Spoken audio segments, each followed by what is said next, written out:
Good evening, friends. We are here to serve you again.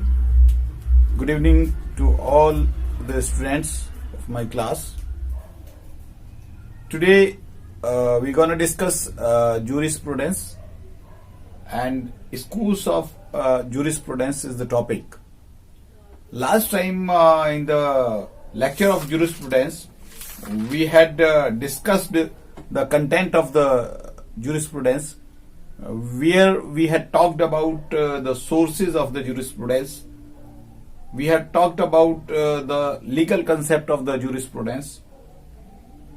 We had discussed legal theory of the jurisprudence, and we had completed that chapter. Today we are venturing into a new chapter, and the chapter is the schools of jurisprudence.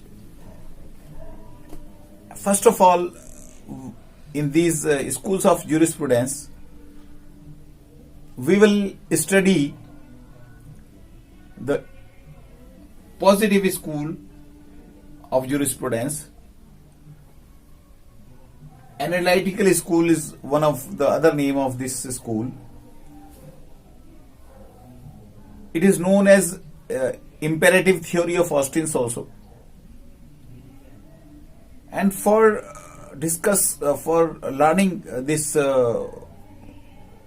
school and thoughts of this school, what the scholars of this school has described and how they had treated jurisprudence, we have to go back to that era. We have to feel that. We have to imagine that era. कि वहां पर उस वक्त में क्या हुआ होगा, what were the reasons, what were the social economic conditions of that era. तो जब हम थोड़ी देर के लिए अपने आप को वहां पर लेके जाएंगे तो हमें समझ में आएगा कि what were the social economical conditions which were affecting the thoughts of those scholars who were studying law at that time. What were the environment of the society at that time? What were the legal issues at that time? What were the state's law? What were the moral laws? और उन सब का क्या effect उनकी life के ऊपर हो रहा था, जहां से उन्होंने अपनी थॉट्स को उड़ान दी, उन्होंने अपनी थॉट्स को एक परवाज दी और उन्होंने एक थ्योरी जो है बनाई और उसको लिखा. तो अगर हम उस दौर के स्कॉलर्स की बात करें तो उस जमाने के जो रिनाउंड स्कॉलर सबसे पहले हुए थे, ही वॉज जर्मी बेंथम. बेंथम के बारे में हमने पीछे पढ़ा था, काफी डिटेल से पढ़ा था. The other scholar is John Austins, Holland, Salmon, Allen, Harts, Kelsen. इन सब के बारे में थोड़ा थोड़ा हमने इनकी डेफिनेशंस जो हैं वो हमने ज्यूरिस्प्रूडेंस की सबकी पढ़ी थी. तकरीबन सबकी एक जैसी थी. थोड़ा सा हेर फेर था. किसी ने इसको साइंस माना, किसी ने इसको सोशल साइंस माना, किसी ने साइंस और सोशल साइंस का मिक्स माना. बहरहाल, today we will study the analytical school, and John Austin was the main scholar who professed specifically thought of analytical school. अब जॉन ऑस्टिन ने अपने विचार जो इस तरह से व्यक्त किए, उसका कारण क्या था, उसको जानने और समझने के लिए हमें जॉन ऑस्टिन की जिंदगी के कुछ पहलुओं पर नजर डालनी पड़ेगी. जब हम उन पहलुओं पर नजर डालेंगे तो हमें पता लगेगा कि उनके ओपिनियंस जो थे, उन्होंने एक वन लाइन स्टेटमेंट थी जिसके ऊपर उनकी सारी थ्योरी बेस्ड थी कि law is nothing but command of the sovereign.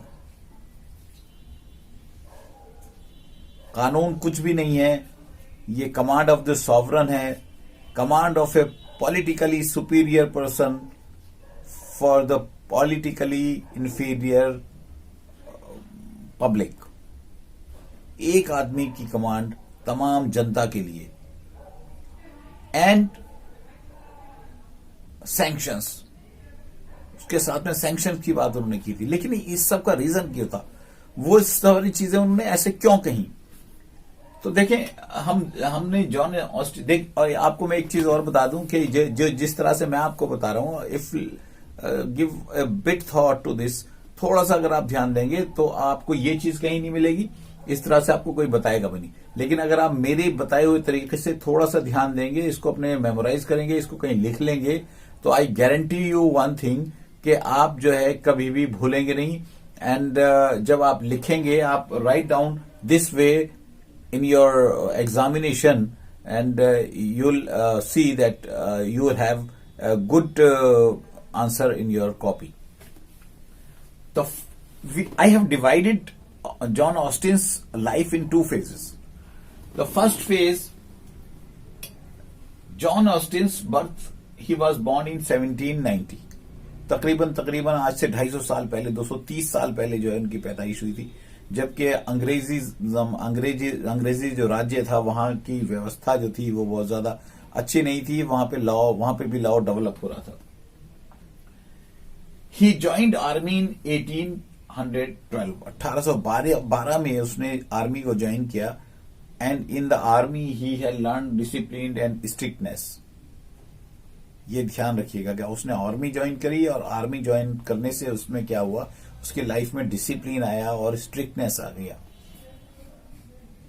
In 1818 he graduated from in law. उसने विधि के अंदर जो है स्नातक की डिग्री प्राप्त करी। He worked on equity, draftsmanship and legal practice. उसने ये 3 काम उस दौरान किए। इक्विटी के ऊपर काम किया, उसने ड्राफ्टमैनशिप पे काम किया, and he had done legal practice also. In that phase only he was elevated to the chair of jurisprudence in 1826। 1826 के अंदर उनको जो है चेयर ऑफ ज्यूरिस्प्रूडेंस दे दी गई in university of London. London की यूनिवर्सिटी में उनको उनका प्रमोशन कर दिया गया, उनको उन्नति देके चेयरपर्सन ऑफ ज्यूरिस्प्रूडेंस जो है बना दिया गया लंदन की यूनिवर्सिटी के अंदर। ये इनकी जिंदगी का पहला फेज था। यहां तक जो है उनकी जिंदगी के अंदर बहुत ज्यादा उतार चढ़ाव नहीं आए, एक सिंपल लाइफ दिखाई देती है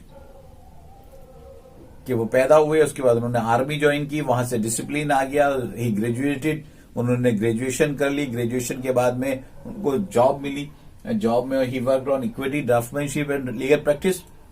from there he got picked for the chairmanship of the London university for the as a chairperson of the jurisprudence. Now here onwards, second phase of his life started. He left that job and he went to Germany to pursue his study in Roman law. Because he was a student of law, he wanted to learn Roman law. अब वो वहां से Germany चले गए और Germany में जाके he started learning Roman law.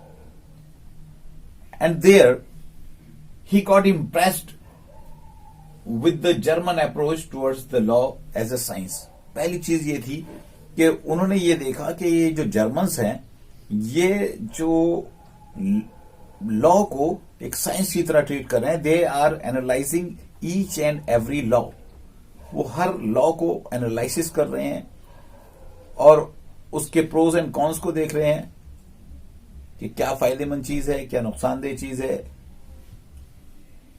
तो ये जो 2 चीजें थी, इससे उनकी लाइफ जो है वो इफेक्ट होना शुरू हो गई।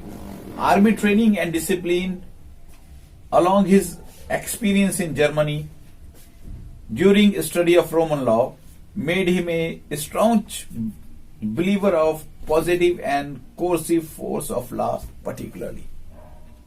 ये जो जर्मनी के अंदर उनका एक्सपीरियंस था, उसने उनको जो है एक जबरदस्त सपोर्टर बना दिया पॉजिटिव लॉ का और कोर्सिव फोर्स ऑफ लॉ, यानी कि सख्ताई के साथ शक्ति के प्रयोग का उन्हें जो है वो उसकी क्या कहना चाहिए सपोर्ट करने लगे। उन्होंने कहा नहीं, अगर आपको लॉ का पालन करना है तो आपको लॉ आपका पॉजिटिव होना चाहिए और कोर्सिव होना चाहिए, फोर्स का इस्तेमाल होना चाहिए, तभी ये लॉ जो है काम करेगा।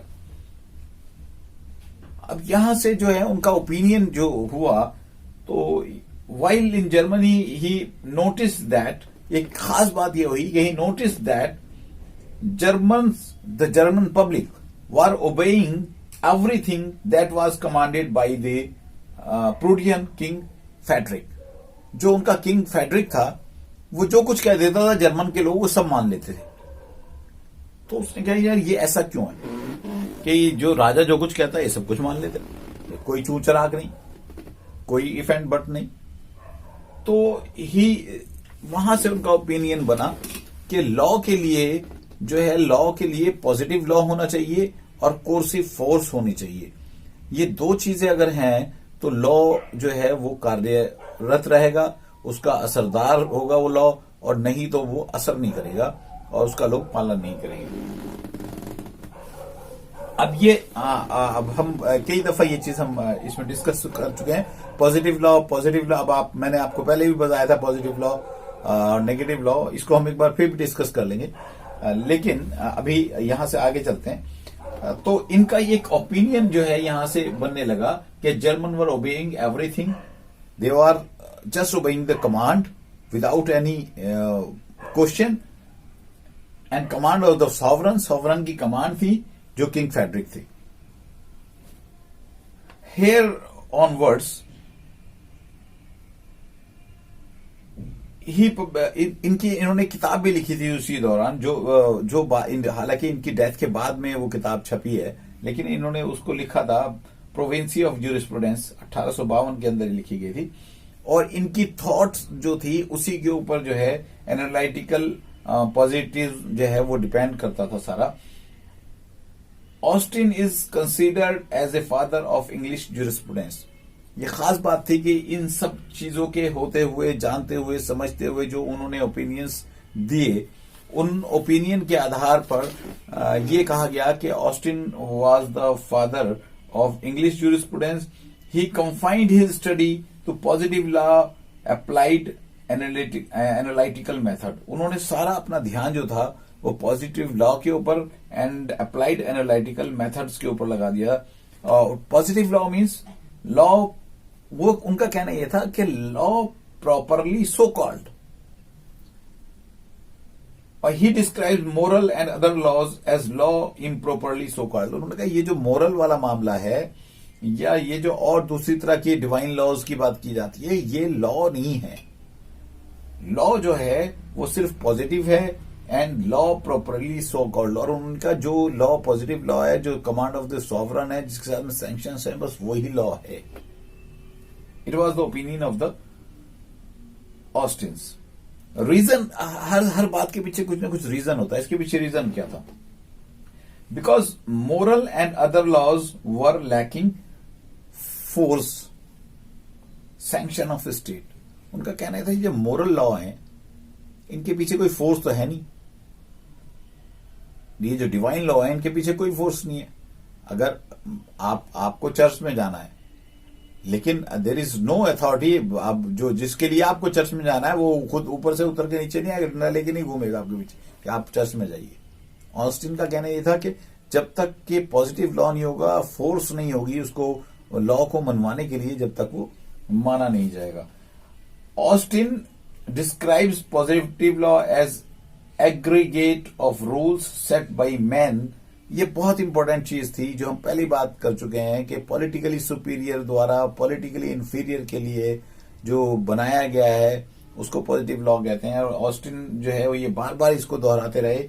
Austin describe positive law as aggregate of rules set by man as a politically superior to man as politically inferior. ये इसमें दो तरह के मैन यूज हुए हैं। एक man MAN man politically superior जहां पे आया है वहां पे MAN मैन लिखा गया है, और जहां पे पॉलिटिकली इंफीरियर आया है वहां पे MEN यानी कि प्लूरल उसका बहुत सारे लोगों के लिए, यानी कि एक बंदे के द्वारा बहुत सारे बंदों के लिए जो कानून बनाया गया और उसका पालन के लिए सैंक्शंस लगाए गए, उसको ऑस्टिन ने पॉजिटिव लॉ कहा। उन्होंने कहा कि चार चीजें बहुत जरूरी हैं, और ऑस्टिन ने यह बताया कि 4 थिंग्स आर मस्ट। नंबर 1 उन्होंने कहा command, number 2 duty, number 3 sovereign,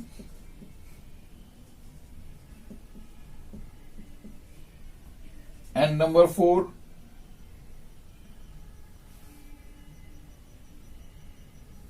sanctions.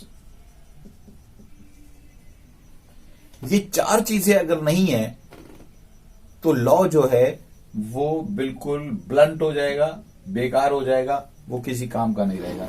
उनका कहना यह था कि अगर कमांड नहीं है तो लॉ काम नहीं करेगा। कमांड के साथ में, क्योंकि कमांड जो है it is imposing a duty on the citizens. Command एक सिटीजन्स के ऊपर एक ड्यूटी इंपोज कर रही है। अगर वो ड्यूटी पूरी नहीं कर रहा है सिटीजन तो उसके लिए सैंक्शन है। और ये सब कुछ कौन कर रहा है? ये सॉवरन कर रहा है। सॉवरन कौन है? राजा है। उस जमाने की बात है, हम 200 साल पहले की बात कर रहे हैं, राजा हुआ करता था। तो उन्होंने कहा कि ये these are the 4 essentials of positive law. अगर ये चार चीजें नहीं हैं तो लॉ को पॉजिटिव लॉ नहीं कहा जाएगा। Austin was the first to treat jurisprudence as science. ये पहले व्यक्ति थे जिन्होंने कहा ज्यूरिस्प्रूडेंस, बिकॉज वहां पर वो जो जर्मन में गए थे उन्होंने वहां पे जाके देखा कि यार they are treating law as a science and they are doing it analysis of each and every law.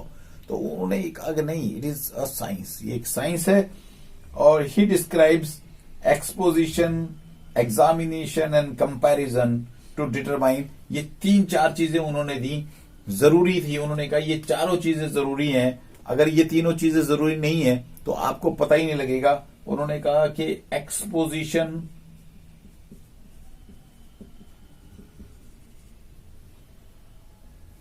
Examination and comparison,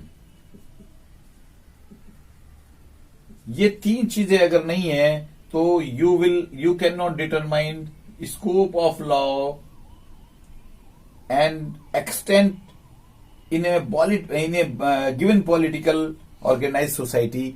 इसका एक्सटेंट कहां तक है, ये कहां तक कामयाब हो जाएगा अगर आपके पास उसकी एक्सपोजिशन नहीं है, उसकी एग्जामिनेशन नहीं है, उसकी कंपैरिजन नहीं है।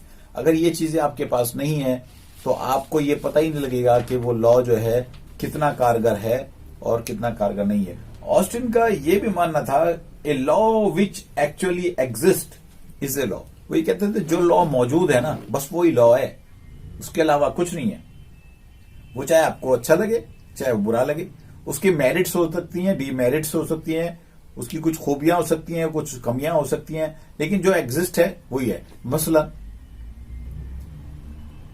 आज के परिप्रेक्ष्य में अगर हम देखें तो कोरोना हुआ, गवर्नमेंट ने कहा घर से मत निकलिए, लोगों ने नहीं माना। लेकिन जैसे ही इसके साथ में सैंक्शन आया कि आपको पकड़ा जाएगा, आपको बंद कर दिया जाएगा, आपसे पेनल्टी ली जाएगी, पुलिस सड़कों पे आ गई, लोगों को पकड़ना शुरू किया, मारना शुरू किया, तो क्या हुआ? उसके रिजल्ट्स आने शुरू हो गए और लोगों ने घर में घुसना शुरू कर दिया। तो वक्त का लॉ क्या था कि अभी का लॉ ये है कि कोरोना है, आपके लिए खतरा है, आपको अगर कोरोना हो गया तो आप समाज के लिए खतरा है, लिहाजा आप जो है घर में रहें। ये पहली एडवाइस थी। लेकिन अगर ये एडवाइस इस एडवाइजरी ने, गवर्नमेंट की इस एडवाइजरी ने आपके ऊपर एक ड्यूटी लगा दी कि आप जो है वो घर से बाहर ना निकलें, लेकिन जैसे ही आपने उस ड्यूटी को ब्रीच किया, आपके ऊपर सैंक्शंस लग गए, आपकी पिटाई हो गई, और आपको के ऊपर मुकदमा भी हो गया और आपको घर के अंदर भेज दिया गया। तो यही ऑस्टिन का कहना था कि अगर जो है लॉ विच एक्चुअली एग्जिस्ट जो है इज ए लॉ, इसके अलावा कुछ भी लॉ नहीं है। For Austin's command was the key to science of jurisprudence. उनका कहना यह था ये जूरिस्प्रूडेंस की जो साइंस है इसके लिए मेन वर्ड जो है वो कमांड है। अगर कमांड नहीं है तो देयर इज नो लॉ, कोई लॉ नहीं है। ये ऑस्टिन्स की जो इंपेरेटिव थ्योरी थी इसके बारे में मैं आपको बता दूं आप कि डॉक्टर एलन जो इसके क्रिटिक्स भी हुए हैं, ये नहीं कि जो ऑस्टिन ने कह दिया वो सब ने मान ली, नहीं, इसके क्रिटिक्स भी हुए हैं। डॉक्टर एलन बहुत बड़े स्कॉलर हुए हैं। उन्होंने कहा कि ऑस्टिन्स एनालिटिकल स्कूल में जो कहा गया है और उन्होंने कहा ये इंपेरेटिव स्कूल है। क्यों है? He said Austin's defined law as number 1 a rule laid down for the guidance of intelligent being by an intelligent being having power over him। उन्होंने कहा एक समझदार पॉलिटिकली सुपीरियर द्वारा एक समझदार पॉलिटिकली इंफीरियर के ऊपर जो ये लगाया गया है, इम्पोज किया गया है, ये उसके लिए गाइडेंस है, ये लॉ है। उन्होंने लॉ को 2 हिस्सों में बांट दिया। डॉक्टर एलन का कहना था कि ऑस्टिन ने इनको 2 हिस्सों में बांट दिया। Law set by God for man, एक तो जो नेचुरल लॉ की बात कर रहे थे वो, और दूसरा ह्यूमन लॉ। ऑस्टिन ने हालांकि ये बात कही है कि कमांड ऑफ द सॉवरन है, लेकिन इसका मतलब ये नहीं था कि वो और कुछ मानते ही नहीं थे। वो कहते थे कि स्टेट के लिए ये जरूरी है, बाकी तो सब कुछ ठीक है। उन्होंने डिक्लेरेटरी और एक्सप्लेनेटरी लॉ जो है उनको माना कि ये भी लॉ होते हैं।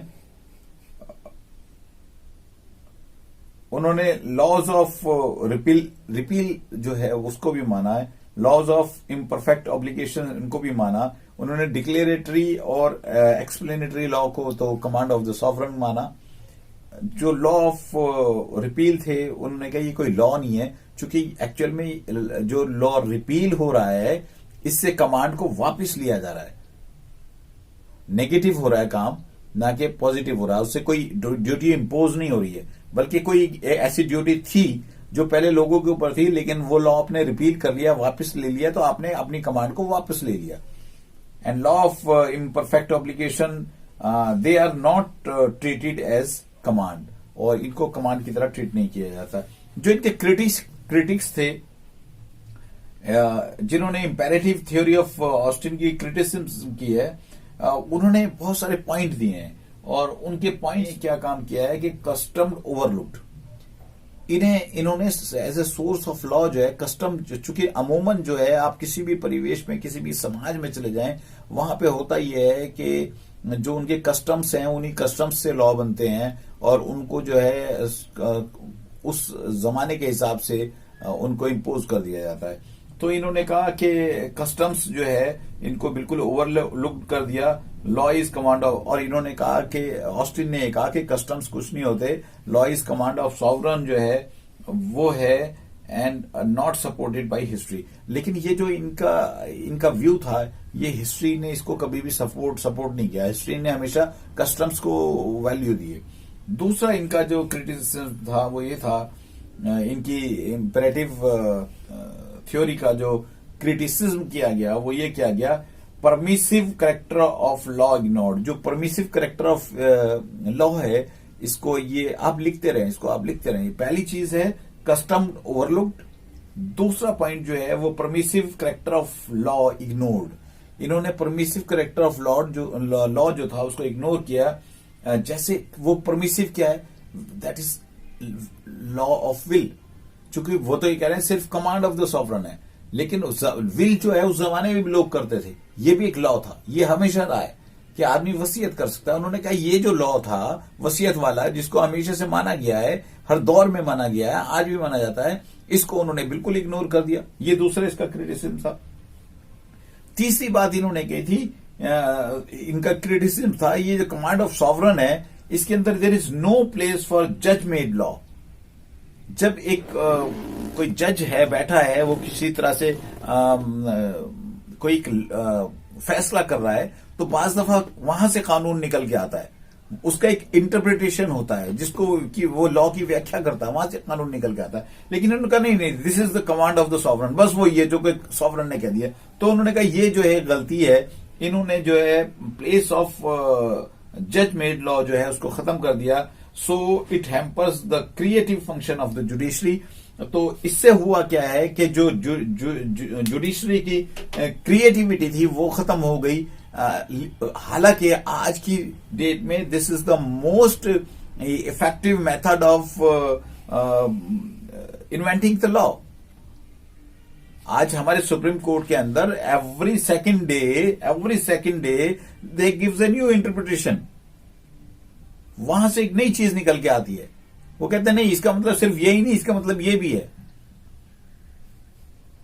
तो लेकिन ऑस्टिन की जो इंपेरेटिव थ्योरी थी उसके अंदर उन्होंने इसको बिल्कुल इग्नोर कर दिया था। फोर्थ पॉइंट जो इनका था वो ये था कि ऑस्टिन के इंपेरेटिव थ्योरी के अंदर क्या कमी, एक और कमी जो थी, Austin theory treat international law as mere morality. उन्होंने कहा यार ये जो इंटरनेशनल लॉ है ये कोई लॉ ही नहीं है। ये ऑस्टिन की इंपेरेटिव थ्योरी की कमी थी, वो इंटरनेशनल लॉ को लॉ की तरह रिकॉग्नाइज ही नहीं करते थे। लेकिन आज 200 साल बाद, इनफैक्ट उसी टाइम पे, उस वक्त में भी इंटरनेशनल ट्रीटियां होती थी, उस वक्त में भी लोग मिल के जंगे लड़ते थे, उस वक्त में भी लोग व्यापार करते थे।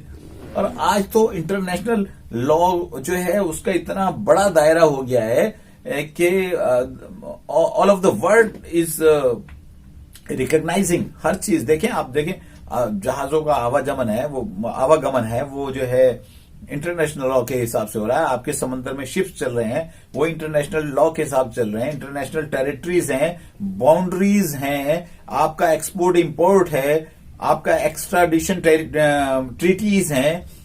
इसके अलावा तमाम तरह की चीजें जो हैं, आप लोन्स ले रही हैं स्टेट, एक स्टेट दूसरे स्टेट से लोन ले रहा है।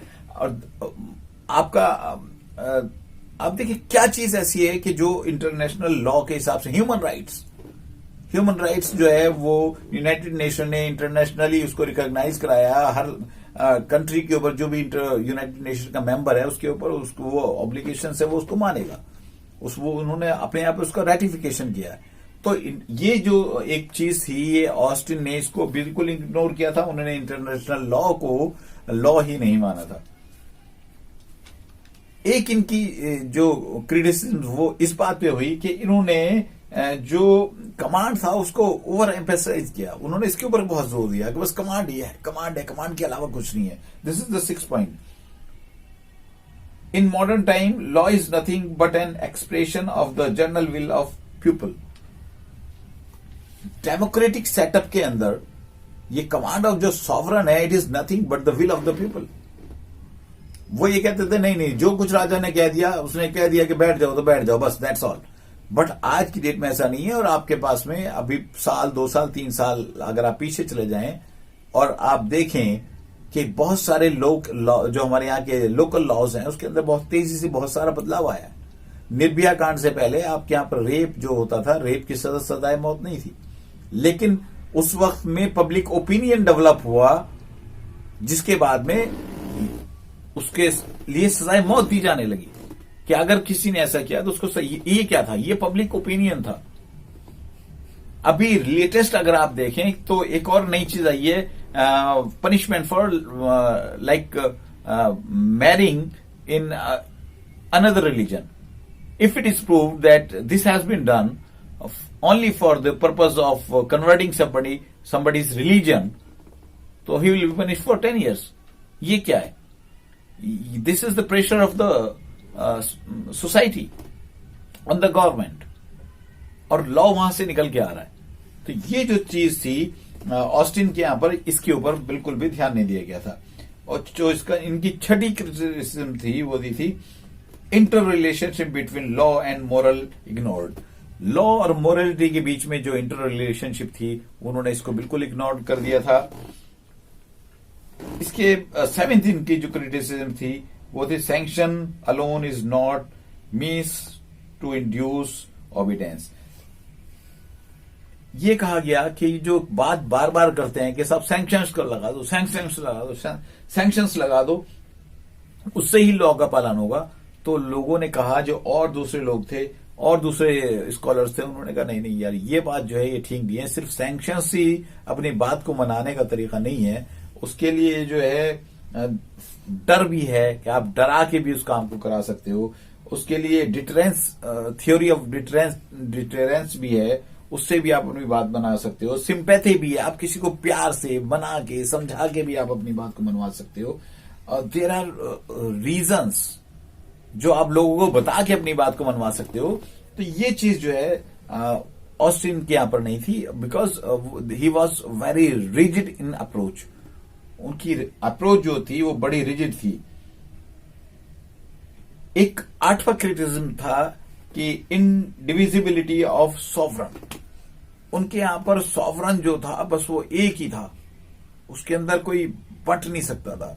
लेकिन आज के परिप्रेक्ष्य में आज आप देखें, आपके यहाँ पे डेमोक्रेसी है, डेमोक्रेसी के अंदर वी हैव 3 ऑर्गन्स जो है उसके अंदर जुडिशरी है, एग्जीक्यूटिव है और लेजिस्लेचर है। वहां पे पावर बैलेंस की बात की जाती है। लेकिन ऑस्टिन के यहाँ पर ये नहीं था। उन्होंने कहा था नहीं, बस एक ही आदमी है, जो वो काला करे तो काला, सफेद करे तो सफेद। ये भी एक इनकी जो है इंपेरेटिव थ्योरी का क्रिटिसिज्म था। इसके बावजूद भी देखें, मजे की बात यह थी, क्रिटिसिज्म भी होता था लेकिन लोग तारीफ भी करते थे। आज की तरह नहीं कि सिर्फ बुराई नहीं है उनका, नहीं। देखें, जो कुछ ठीक है, ये कमियां हैं, कमियां हो सकती हैं, लेकिन ओलिवर ने कहा कि Austin was the Pioneer of modern positivism. उन्होंने कहा वो पायनर थे मॉडर्न पॉजिटिविज्म के, क्योंकि इनकी सोच के अंदर क्लैरिटी थी, इनकी सोच में कंसिस्टेंसी थी, इनकी सोच में सिंपलिसिटी थी। तो ये इनकी जो क्रिटिसिज्म इनका हुआ था, उसके 8 पॉइंट थे। I am repeating it very quickly. Customs overlooked, इसका मतलब था law of the command of the sovereign only. Permissive character of law ignored, जैसे विल का लॉ था उसको इग्नोर किया गया। No place for judgement law, उसके लिए कोई जगह नहीं थी। Austin's theory treated international law as a mere morality, उन्होंने उसको इंटरनेशनल लॉ को माना ही नहीं। कमांड ऑफ द सॉवरन जो था उसको ओवर एम्फेसाइज किया, उन्होंने बाकी चीजों को नहीं माना। Inter relation between law and moral, उन्होंने बिल्कुल उसको इग्नोर कर दिया। Sanction alone is not the means of to induce obedience, उन्होंने ये माना ही नहीं कि फेयर से या डिटरेंस से या सिंपैथी से भी अपनी बात को मनवाया जा सकता है। और इंडिविजिबिलिटी ऑफ सॉवरन्स, जो शासकीय शक्तियां थी उनके को बांटने की बात को भी जो है ऑस्टिन ने नहीं माना। तो दोस्तों, यहाँ पे अब आप आई होप कि आप समझ गए होंगे कि ऑस्टिन ने के जो व्यूज थे, उनके पॉजिटिव और इंपेरेटिव स्कूल की जो थॉट थी वो क्या थी, उसके पीछे क्या रहे थे। कि वो पहले जो है बहुत कम उम्र के अंदर वो आर्मी में चले गए, जहां पे वो बहुत डिसिप्लिन हो गए, बहुत स्ट्रिक्ट हो गए। उसके बाद में चेयरपर्सन बन गए। लेकिन रोम उसके बाद जब वो रोमन लॉ पढ़ने के लिए जर्मनी में गए, तो he was impressed with the approach of the Germans toward the law as a science. और वहां से उनका जो है एक नया ओपिनियन बना कि जो जर्मन्स है they are very much obedient people, और वो कमांड ऑफ द सॉवरन को फौरन मान लेते हैं। They don't ask any questions, whatever is the command of the king they obey simply. तो उन्होंने कहा यार ये सबसे अच्छा तरीका है। ही गॉट इम्प्रेस्ड, और वही चीज वो इंग्लैंड में लेके आना चाहते थे। He wanted to improve legal condition in England, और उस इम्प्रेशन से वो जो है उससे वो बहुत ज्यादा उनको इंस्पिरेशन मिली, और उन्होंने वो चीज इंग्लैंड में लागू करी लाके। तो वहां से उनका ओपिनियन बनता चला गया। उसके बाद में उनकी जो 4 चीजें उन्होंने बताई कि कमांड होनी चाहिए, ड्यूटी होनी चाहिए, सॉवरन होना चाहिए, सैंक्शन होना चाहिए। उसके बाद में 3 चीजें उन्होंने बताई, एक्सपोजिशन है, एग्जामिनेशन है, कंपैरिजन है, ताकि स्कोप पता लग सके। और जो उनका क्रिटिसिज्म हुआ, उस जमाने के जो दूसरे रिनाउंड स्कॉलर्स थे, उन्होंने कहा नहीं, इन्होंने बहुत सारी चीजें बताई हैं, अच्छी हैं, ये बहुत पाइनर इंसान है, लेकिन इन्होंने कुछ चीजों को ज्यादा बढ़ा चढ़ा के बता दिया, कुछ चीजों को इन्होंने बिल्कुल इग्नोर कर दिया। वो मैंने आपको 8 पॉइंट बताए। तो this was today's Austen's analytical positivism and imperial theory of Austen's. दोस्तों, मैंने बहुत कोशिश की है बहुत अच्छे ढंग से कि आपको बताया जाए।